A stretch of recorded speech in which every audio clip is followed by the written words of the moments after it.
Iran और America के बीच तनाव एक बार फिर बढ़ता हुआ दिखाई दे रहा है।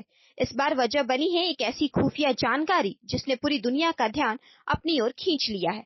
अमेरिकी मीडिया रिपोर्ट्स के मुताबिक इजरायल ने पेंटागन के साथ एक नई खुफिया जानकारी साझा की है। इस जानकारी में दावा किया गया है कि ईरान एक बार फिर अमेरिकी राष्ट्रपति डोनाल्ड ट्रंप की हत्या की साजिश रच सकता है। हालांकि अभी तक अमेरिका ने इस दावे की आधिकारिक पुष्टि नहीं की है। सीएनएन की रिपोर्ट के मुताबिक अमेरिकी खुफिया एजेंसियों को पिछले कुछ समय से ऐसी गतिविधियों के संकेत मिल रहे थे, लेकिन इजरायल की ओर से मिली यह चेतावनी एक खास और संभावित साजिश से जुड़ी बताई जा रही है। वहीं अमेरिका के कुछ अधिकारियों को यह भी चिंता है कि कहीं यह खुफिया जानकारी ट्रंप के फैसलों को प्रभावित करने की कोशिश तो नहीं है, क्योंकि इस समय ट्रंप के सामने बड़ा सवाल यह है कि ईरान के खिलाफ सैन्य कार्रवाई को आगे बढ़ाया जाए या फिर संघर्ष विराम को बनाए रखा जाए। इसी बीच ट्रंप ने भी अपनी सुरक्षा को लेकर बड़ा बयान दिया है।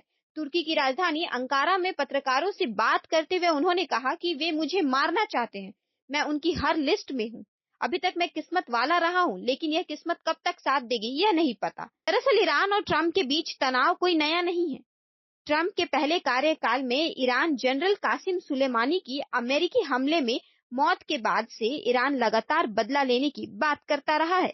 इसी वजह से ट्रंप को लेकर समय समय पर खतरे की आशंकाएं सामने आती रही हैं। रिपोर्ट्स के मुताबिक अमेरिका और इजरायल के हालिया हमलों में मारे गए ईरानी नेता अली खामेनाई और उनके परिवार के सदस्यों के जनाजे के दौरान भी कुछ प्रदर्शनकारियों ने ट्रंप विरोधी नारे लगाए और धमकी वाले पोस्टर्स भी लहराए। हालांकि इन नारों को किसी आधिकारिक सरकारी योजना का सबूत नहीं माना गया है। उधर ट्रंप और इजरायल के प्रधानमंत्री बेंजामिन नेतन्याहू के बीच भी हाल के दिनों में बातचीत तेज हुई है।